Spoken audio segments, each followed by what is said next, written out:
Hey, this is JP with Central Idaho Mountain Weather. It's May 19th, 2025. Looking at that approaching storm Saturday morning from Carbonate.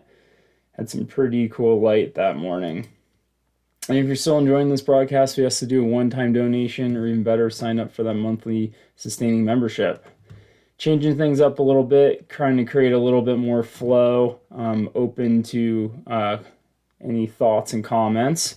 Just going to do a highlights reel instead of bogging you down with daily temperatures and a bunch of other jargon that you might not even care about. So comment below if you like it or you don't like it. We're going to have frost warning until Thursday, so that means cover up any sensitive plants tonight into Tuesday and Wednesday night. And then we're going to have some isolated snow showers, mostly in the Galena Pass area and north into the Sawtooth on Tuesday. And then just a few shortwave troughs Thursday and Saturday. So better weather this week, less showers, less amount of snow and rain in the mountains. And daily highs are going to slowly start climbing up into the upper 60s for the weekend. If you're still getting out in the backcountry, we have been picking up quite a bit of snow. The May 13th to 14th storm brought in 10 to 13 inches. Some of that was field tested, not by me, but by Ben. And May 17th, we got another zero point 0.4 to about a half inch of SWE. So, based on the telemetry of the last storm and weather stations being kind of low, I think we at 10,000 or more than 10,000 feet, you're going to see another 8 to 10 inches. So, almost 2 feet of snow out there in places. Be heads up for any persistent or wind slabs. And conditions do change pretty fast in the springtime. So when we get that sun on it today, it's probably going to have a pretty big shed cycle. So be heads up for direct sunlight and warming temperatures out there. All right, I wanted to show you this. This was a public observation that Sawtooth Avalanche Center is closed for the season, but you can still submit observations through the observations page, which is really helpful for anyone that's still out there.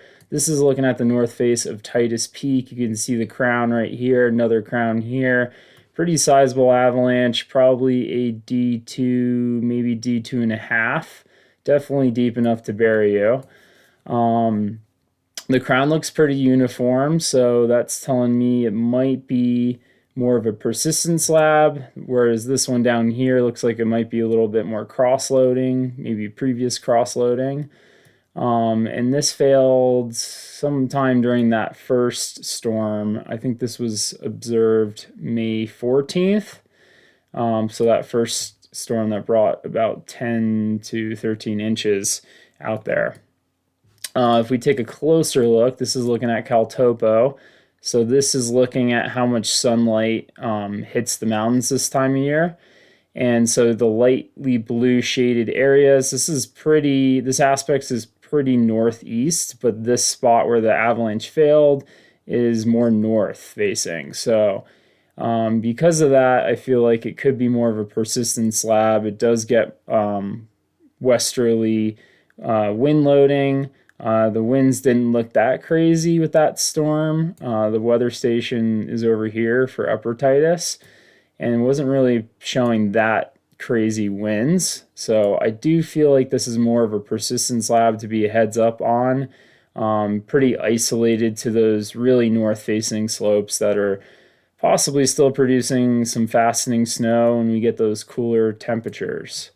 So be on the lookout for that. All right, getting into the now forecast, we have temperatures below freezing this morning in both Stanley and Wood River Valley. Mountaintops are sitting pretty cold in the teens. This is our next storm system kind of coming through.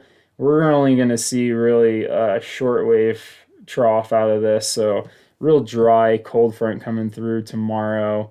I think tomorrow night, just bringing a couple snow showers, not really too much happening with that.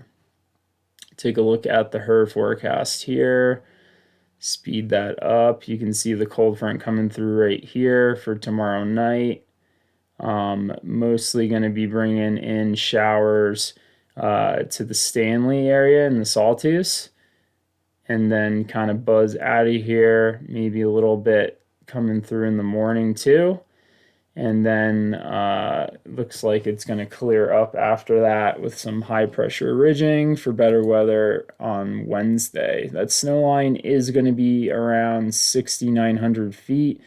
But again, not producing too much. Is going to have to be just pretty small storm coming through. So less than an inch of snow and not too much water with it too. A couple hundredths of an inch.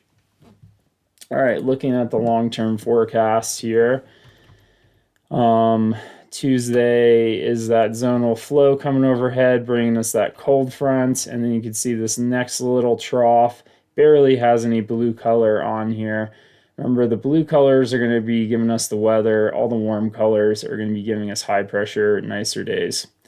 That next little short wave comes through on Thursday, and then a little bit more of a blip on Saturday.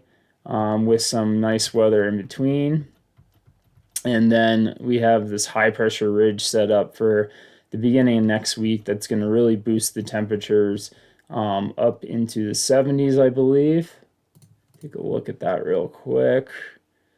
Yeah, next week, wow, getting up into the mid 70s with that high pressure ridging. So that warm weather that we had maybe a week or two ago at this point, before winter kind of came back on us, is going to be back in the forecast. So after Memorial Day, it's going to start feeling like summertime out there.